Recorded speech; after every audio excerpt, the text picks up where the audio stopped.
Today I will take the class on the subject of pathology and topic is pneumonia. So pneumonia, pneumo comes from the term pneuma, which mean is breathe or air. So the term pneumonia, it is related to the organ of lungs. It is one type of disease that can affect the lung. समझ में आया? Pneumonia जो क्या करता है, हम लोगों का लंग को अफेक्ट करता है.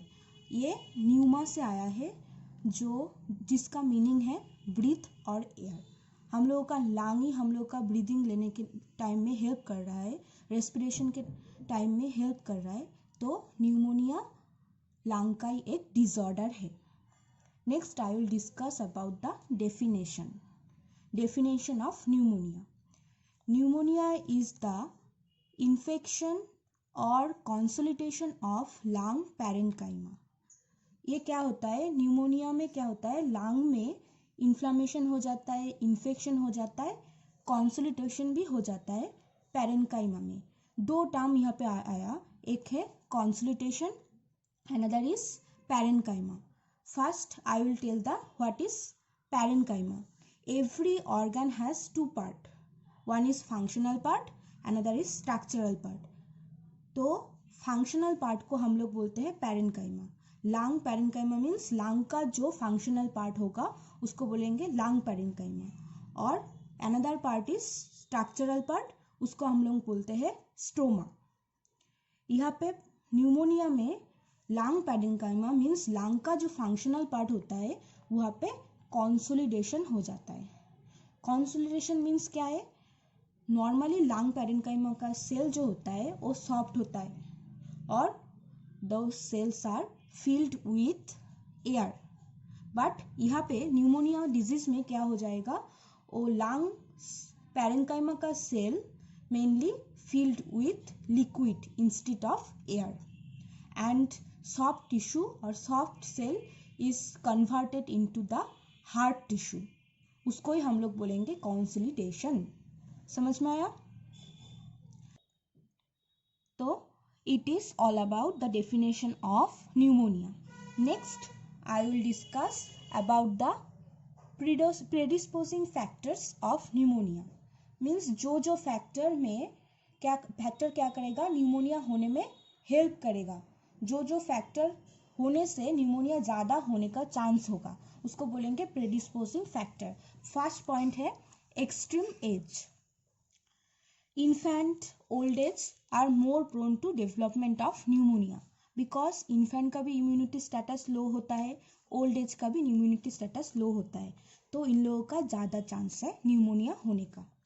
Next, persons with prolonged hospitalization.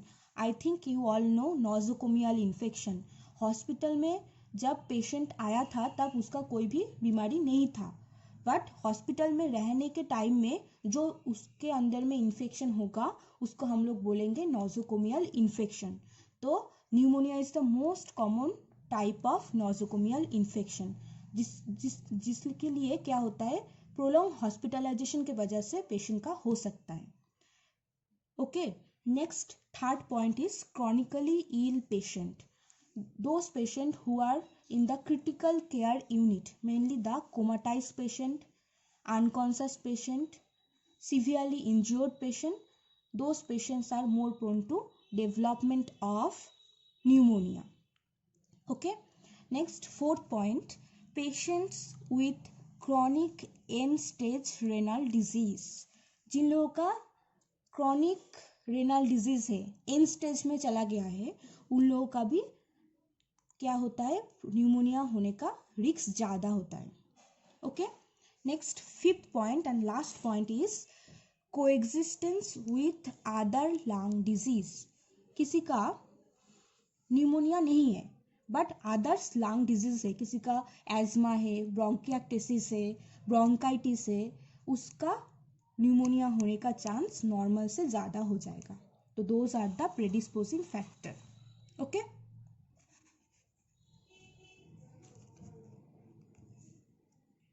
Next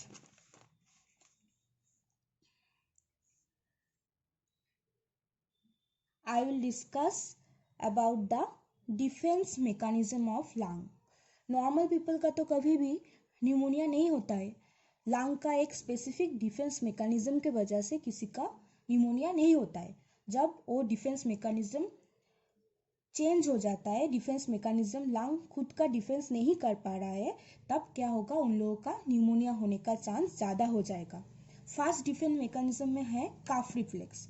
हम लोग को सबको पता है, जब इन्हेलेशन के टाइम में हम लोग कोई भी डस्ट पार्टिकल, हार्मफुल एजेंट हम लोग का लंग में चला जाता है, तब एक काफ रिफ्लेक्स होता है, जिसके वजह से वो डस्ट पार्टिकल और हार्मफुल एजेंट हम लोग काफ करके उसको निकाल देते हैं. उसको बोलते हैं काफ रिफ्लेक्स. तो first is calf reflex which is most common defence mechanism of the lung. And second is mucociliary reflex. Before entering to the mucociliary reflex, we will give you a overview about the anatomy of lung. देखो यहाँ पे मैं draw करके रखा हूँ lung का picture है यहाँ पे. तो फर्स्ट हम लोग थोड़ा लंग के बारे में, एनाटॉमी के बारे में एक बार रिव्यू कर लेते हैं. उसके बाद ही हम लोग म्यूकोसिलियरी रिफ्लेक्स ऑफ लंग देखेंगे. ठीक है. फर्स्ट लंग का दो पार्ट होता है. रेस्पिरेटरी सिस्टम का दो पार्ट होता है, एक कॉन्डक्टिंग पार्ट, एक respiration part. Conducting part start होता है नोज से. Nose, nostril, nasopharynx, larynx, trachea, bronchus, then primary bronchiole, terminal bronchiole, respiratory bronchiole, alveolar duct, alveolar sac. तो नोज से up to respiratory bronchiole is the conducting part, जो हम लोग का air conduction में हेल्प करता है.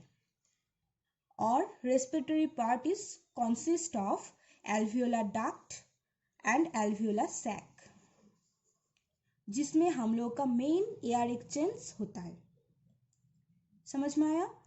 तो हम लोग को जानना चाहिए हम लोग का लंग का वेरियस पार्ट जो है उसका लाइनिंग कौन सा टाइप ऑफ सेल से दिया हुआ है. मेनली जो up to respiratory bronchioles the lining is made by pseudostratified columnar epithelium cell.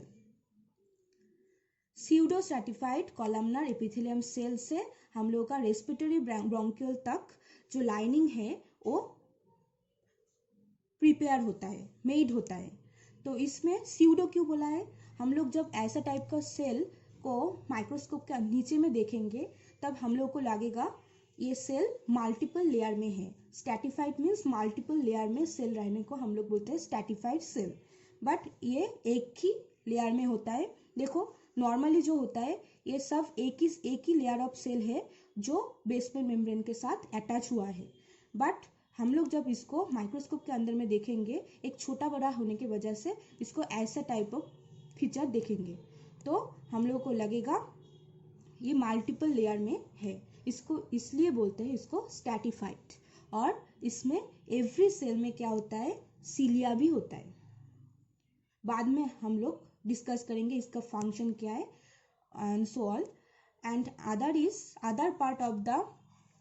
other conducting part of the lung, which is alveolar duct and alveolar sac, which is mainly lined by the type 1 pneumocyte cell. Type 1 pneumocyte cell से alveolar sac जो है वो lined होता है. ये थीन type of cell है जिसमें जो क्या करेगा, हम लोग का एयर एक्सचेंज में हेल्प करेगा.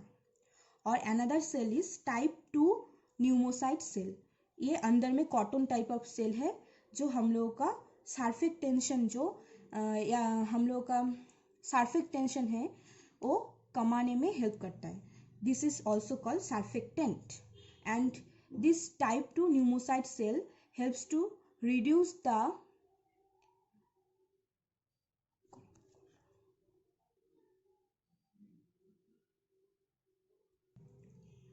Type 2 pneumocyte cell is also called surfactant that reduce the surfactantion and it prevents the alveolar sac to being collapsed. क्या करता है, टाइप 2 न्यूमोसाइट सेल को सरफेस टेंशन को कमाता है और एल्वियोलर सैक को कोलैप्स नहीं होने देता है, ठीक है। और यहाँ पे कोई भी सिलियरी टाइप का कोई भी सेल नहीं है, म्यूकोसिलियरी टाइप का कोई भी सेल नहीं है।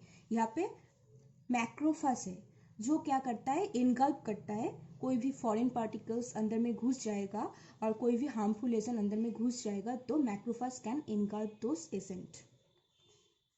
समझ में आया। And this is the capillary part जहाँ पे एक्सचेंज होता है, गैसियस एक्सचेंज होता है। तो थोड़ा बहुत एनाटॉमी के बारे में हम लोगों का पता चल गया। अभी हम लोग डिस्कस करेंगे म्यूकोसिलियरी रिफ्लेक्स। तो यहाँ पे बोला था this is lined by pseudostratified columnar epithelium cell. इस सेल कंटेन सिलिया। सिलिया का एक स्पेशल टाइप का अपवर्ड मूवमेंट होता है।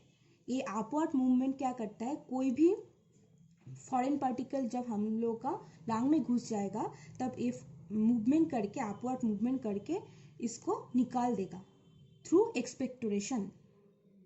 ओके, तो नॉर्मल ये लंग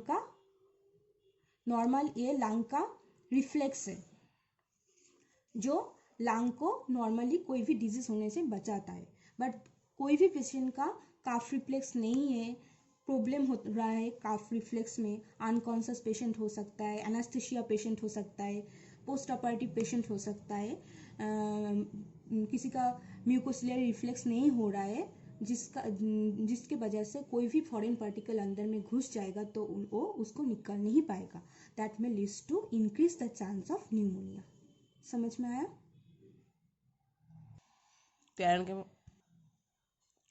नेक्स्ट एक जेनेटिक डिजीज होता है, उसको बोलते हैं इमोटाइल सिलिया सिंड्रोम। इसमें क्या होता है, सिलिया का जो नॉर्मल अपवर्ड मूवमेंट होता है, पहले बोला था वो अपवर्ड मूवमेंट नहीं होता है, इमोटाइल होता है सिलिया, और दैट में leads to problem in mucociliary reflex. और पहले भी बोला था म्यूकोसिलियरी रिफ्लेक्स में कोई प्रॉब्लम होगा तो उसका न्यूमोनिया होने का चांस ज़्यादा होता है। और another disease is cystic fibrosis. इसमें क्या होता है, various secretions get accumulated into the alveoli. So इसके वजह से भी न्यूमोनिया होने का चांस बहुत ज़्यादा हो जाता है। और याद रखना, immotile cilia syndrome is the genetic disease. Okay, sometime क्या होता है, कभी कभी inhalation of the hot gas toxic substance can also defect the mucociliary reflex and increase the chance of development of pneumonia. Okay, next will discuss about the aetiology. यहाँ पे बहुत सारा clinical setting होता है, बहुत सारा टाइप का pneumonia होता है वेरियस क्लिनिकल सेटिंग के अंदर में। तो depends on clinical setting pneumonia has following etiology.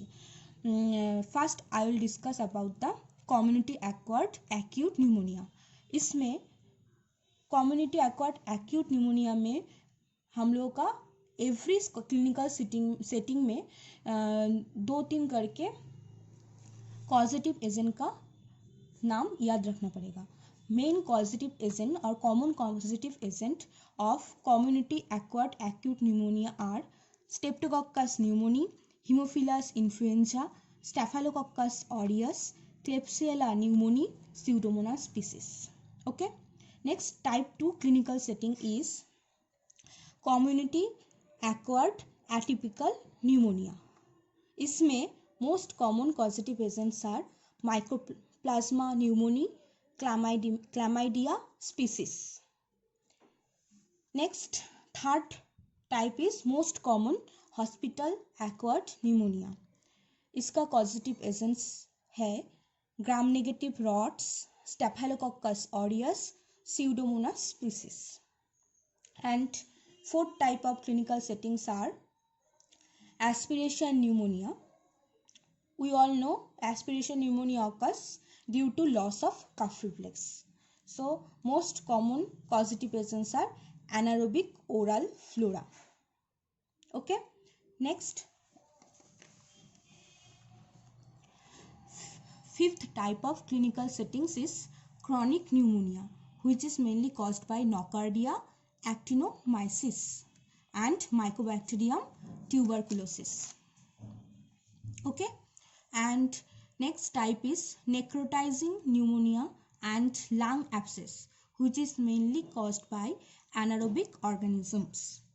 And last type clinical settings is pneumonia in the immunocompromised host, with the most common causative agents are pneumocystitis girovesi, mycobacterium avium intracellulari, and invasive candidiasis. Okay तो हम लोग को क्या करना है, ये नाम याद रखना पड़ेगा और जो जो पॉजिटिव पेशेंट है 2-3 करके याद रखना पड़ेगा, ठीक है। Next I will discuss about the clinical feature. सबको पता है क्या क्या फीचर होता है न्यूमोनिया में। काफ कोल्ड तो होता ही है, स्पूटम प्रोडक्शन होता है, फीवर होता है, रेस्पिरेटरी डिस्ट्रेस मीन्स डिस्निया होता है, इंक्रीज रेस्पिरेटरी रेट, और एबनॉर्मल लंग साउंड हम लोग जब ऑस्कल्टेशन करेंगे तो rhonchi, rales, various type of abnormal lung sound हम लोगों को सुनाई देगा, ठीक है। Next I will discuss about the various type of morphology of pneumonia. Mainly 3 type. First is lobar pneumonia, second is bronchopneumonia, and third is interstitial pneumonia. ठीक है। First I will discuss about the lobar pneumonia. नाम से पता चल रहा है, हम लोगों को सबको पता है लंग में लोब होता है, तो जब न्यूमोनिया कोई भी लोब में, वन लोब में इन्वॉल्वमेंट होता है, तब हम लोग उसको बोलेंगे lobar pneumonia that affects the one lobe of the lung is called the lobar pneumonia. अभी वेरियस टाइप ऑफ स्टेजेस होता है, जिसको लोबर न्यूमोनिया में वेरियस स्टेजेस होता है। अभी हम लोग various stages of lobar pneumonia discussion करेंगे। Mainly stages of lobar pneumonia, it is very important question in exam. तो इसका मेनली 4 स्टेज होता है। First stage is stage of congestion, second stage is stage of red hepatization, third stage is stage of grey hepatization, and fourth stage is stage of resolution. Okay, तो first stage of congestion, lung is heavy, boggy and red in colour. In this stage क्या होता है, lung heavy हो जाता है, red हो जाता है, और it is characterised by vascular engorgement and there is intra-alveolar fluid accumulation and neutrophil bacteria also accumulated into the intra-alveolar space. Okay, first stage में क्या होगा, लंग हेवी हो जाएगा, रेड हो जाएगा। यहाँ पे क्या करेगा, वेसल जो है लंग में वो ब्लड से एनगॉर्ज हो जाएगा, न्यूट्रोफिल आएगा वहाँ पे, और इंट्रा एल्वियोलर स्पेस में फ्लूइड एक्यूमुलेट कर जाएगा, और बैक्टीरिया भी इंट्रा एल्वियोलर स्पेस में आके एक्यूमुलेट हो जाएगा। This is first stage of congestion. Okay, next the stage is stage of red hepatization. तो in this stage RBC is present over the lung, more RBC is present. तो due to RBC colour is always red, and also neutrophil is present, and the lung become harder than normal, and the consistency of the lung is like the liver. So the term hepatization is used here. समझ में आया? Next, third stage is stage of gray hepatization. In this stage the consistency of lung is like liver, so hepatization term is used, and the color of the lung is converted from red to the gray due to the presence of fibrinosuppurative exudate. Fibrin and suppuration means pus. We all know the color of pus is gray, so the due to presence of fibrinosuppurative exudate, the color is changed to gray from red. Okay, next the fourth stage of resolution. In this stage the alveolar macrophage engulf the debris and help in expectoration. जो भी exudate वगैरह था वो liquefaction होके debris formation कर लेगा, और those debris is engulfed by the alveolar macrophages and it helps in the expectoration. ये एक्सपेक्टोरेट करके हम लोगों को वो माइक्रोफास्ट क्या करेगा, डेब्रिस को निकालने में हेल्प करेगा। मीन्स 4 स्टेज में हीलिंग थोड़ा थोड़ा स्टार्ट होगा। Those are the main stages of 4 stages of lobar pneumonia. Okay, next I will discuss about the bronchopneumonia. bronchopneumonia में क्या होता है, consolidation, patchy consolidation present into the terminal bronchioles and adjacent alveoli. Means पहले बोला था pneumonia में consolidation होता ही है, यहाँ पे क्या होता है, पैची कॉन्सोलिडेशन होगा। और लोबर न्यूमोनिया में था ओनली 1 लोब इन्वॉल्वमेंट, बट यहाँ पे मोर देन 1 लोब इन्वॉल्वमेंट होगा और इन्फेक्शन ऑफ द एल्वियोलाई होगा। इसको हम लोग बोलेंगे bronchopneumonia. Okay, next last type is interstitial pneumonia. यहाँ पे भी मोर देन 1 लोब इन्वॉल्वमेंट होगा और inflammation of interstitial space of alveoli. Interstitial space जो होता है एल्वियोलाई में, वहाँ पे इन्फ्लेमेशन हो जाएगा, तो इसको हम लोग क्या बोलेंगे, इंटरस्टिशियल न्यूमोनिया। ओके, तो मॉर्फोलॉजी बंद करते तो प्रोसीड क्लीन अप। ओके, तो मॉर्फोलॉजी तो हो गया।